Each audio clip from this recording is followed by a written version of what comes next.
ప్రస్తుతం మనతో పాటు ఉన్నారు ప్రముఖ జ్యోతిష్యదంతులు శ్రీశైలం గారు. ఆయనతో మాట్లాడి మరిన్ని వివరాలు తెలుసుకుందాం. నమస్తే గురూజీ గారు. నమస్కారం అండి. గురువు గారు, జూనియర్ ఎన్టీఆర్ గారు రాజకీయాల్లోకి వస్తారా అని కొన్ని వస్తున్నాయి వార్తలు. అయితే అసలు ఆ అవకాశం ఉందంటారా ఆయన రాజకీయాల్లోకి రావడం అనేది? చూద్దామండి, జానకిరామ్ని అడిగి చూద్దాం. ఆ జానకిరామ్ జూనియర్ ఎన్టీఆర్ గారు, నందమూరి తారక రామారావు గారు, హరికృష్ణ మరి కొడుకు, రెండవ కొడుకు ఎన్టీఆర్ గారి జ్యోతిష్య బలం ఎట్లా ఉంది చూడు. జానకిరామ్ రాజకీయ రంగంలో కలిసి వస్తుందా, సినీ రంగంలో కలిసి వస్తుందా? మరి జాతకంలో దత్తాత్రేయుడు వచ్చిండండి మరి పేరు మీద. అలాగే సీతారాముడు వచ్చిండు, రాముడు, సీత, ఆంజనేయ స్వామి, లక్ష్మణుడు అని మాత్రం జూనియర్ ఎన్టీఆర్ గారి జాతకంలో చూడాలంటే మాత్రం వారి పేరు మీద మాత్రం చాలా వరకు ఉమ్మల స్వభావం ఉన్నదండి. వారి పేరు మీద అజాత శత్రువు గుణం వారిది అని మాత్రం కొన్ని సంవత్సరాల క్రితం వారి జాతక ప్రభావం ప్రకారం మాత్రం చాలా వరకు తొందరపాటు నిర్ణయాలు ఉండేది వారికి.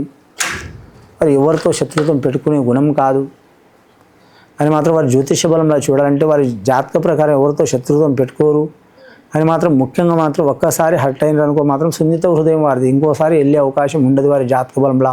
ఓకే, తను బాధపడరు, ఒకరిని బాధ పెట్టరు, అటువంటి జాతకం వారిది. సినీ రంగంలో అయితే వారి జాతకంలో చూడాలంటే మాత్రం ఖచ్చితంగా వారికి ఎక్కడ చూసినా కళామ తల్లి సరస్వతి దేవత లక్ష్మీ కటాక్షం చాలా ఉంది వారి జాతకంలో. ఇప్పుడు కాకపోయినా వారి జాతకంలో ఇంకా 20 ఏళ్ళ వరకు మాత్రం సినీ రంగంలో అయితే తిరుగు ఉండదు వారి జాతక పరంగా. నటన పరంగా చూసినా, డ్యాన్స్ పరంగా చూసినా, ధన పరంగా చూసినా, రాబోయే కాలంలో నిర్మాతలు కూడా అయ్యే అవకాశం ఉంది. అలాగే గొప్ప గొప్ప చిత్రాలు తీసే అవకాశం ఉంది. రాజకీయ రంగంలో చెప్పాలంటే రాజకీయ రంగంలో వారికి ఆసక్తి ఖచ్చితంగా ఉన్నదండి, లేదని కాదు. ఎందుకంటే బ్లడ్డే ఉంది. తాతగారి బ్లడ్ నుంచి తండ్రి గారు వచ్చిండ్రు రాజకీయంలో, అతడు కూడా రావడానికి కాదు, వచ్చే అవకాశం ఉంది. కానీ ఇప్పట్లయితే సూచన లేదు వారి జాతక బలానికి. ఇంకా చాలా భవిష్యత్తు ఉంది వారి పేరు మీద. ఓకే, కానీ కరెక్ట్ చాలా వరకు ఇంకా నేషనల్ అవార్డులు తీసుకునే అవకాశాలు ఉన్నాయి వారి జాతక బలానికి. సినీ రంగంలో మాత్రం అందరంత ఎత్తు ఎదిగే అవకాశం ఉంది వారి జాతక బలంలో. వారి తాతగారి అంత పేరు ప్రఖ్యాతులు సంపాదించుకునే యోగం ఉంది.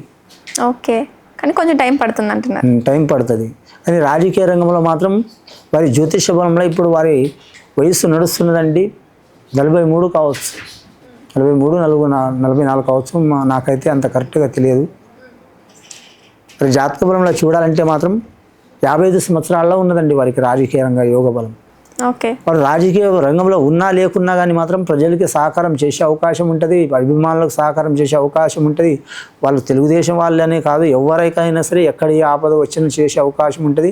గుప్తదానం ఉంటుంది ఆయనకి. గుప్తదానం అంటే ఎవరికి తెలియదు ఆయన చేసింది, ఎవరు తెలియకుండా సహకారం చేసే అవకాశం ఉంటుంది. అని స్నేహానికి ప్రాణం ఇచ్చే అవకాశం ఉంటుంది. కొందరు స్నేహితుల్ని చేసుకుంటూ అసంటి వారు ఆ పార్టీకి కూడా నష్టం చేసిండ్రు, వారి కుటుంబ సభ్యులు వాళ్ళకు కూడా లేనిపోని తగాదాలు పెట్టిండ్రు. రాజకీయ రంగంలో అయితే మాత్రం వారికి సపోర్ట్ అయితే చేసే అవకాశం ఉంటుంది, కానీ ప్రత్యక్ష రాజకీయంలో అయితే ఉండడండి అతడు. ఓకే, ప్రత్యక్షంగా రాజకీయంలో ఉండడు, పక్క నుండి సహకారం చేసే అవకాశం ఉంటుంది. కానీ ఫ్యూచర్లో మాత్రం 50-55 సంవత్సరాల్లో మాత్రం వారికి రాజకీయ రంగ ప్రవేశం ఉంటుందండి. ఇప్పట్లయితే ఉండదు. వచ్చినా కానీ మాత్రం వారు మాత్రం దూరం నుంచే సహకారం చేస్తాడు. ప్రత్యక్ష రాజకీయం అంటే మద్దతు ఉంటుంది ఖచ్చితంగా. మంచి చేసే పార్టీని సహకారం చేస్తాడు. ముఖ్యంగా తెలుగుదేశం పార్టీ కూటమి ప్రభుత్వానికి సహకారం చేసే అవకాశం ఉంటుంది. రాజకీయంలో రాణించే అవకాశం, వచ్చే అవకాశం అయితే ఉంది. కానీ ఇప్పట్లయితే రాడు. వారి జాతకంలో కళామ తల్లికి అంకితమయ్యే అవకాశం ఉంది, అందరికి సహకారం చేసే అవకాశం ఉంది. వారి జ్యోతిషంలో చూడాలంటే మాత్రం 50 నుంచి 55 సంవత్సరాల లోపల మాత్రం రాజకీయ రంగ ప్రవేశం ఉందండి. ఇప్పట్లయితే లేదండి.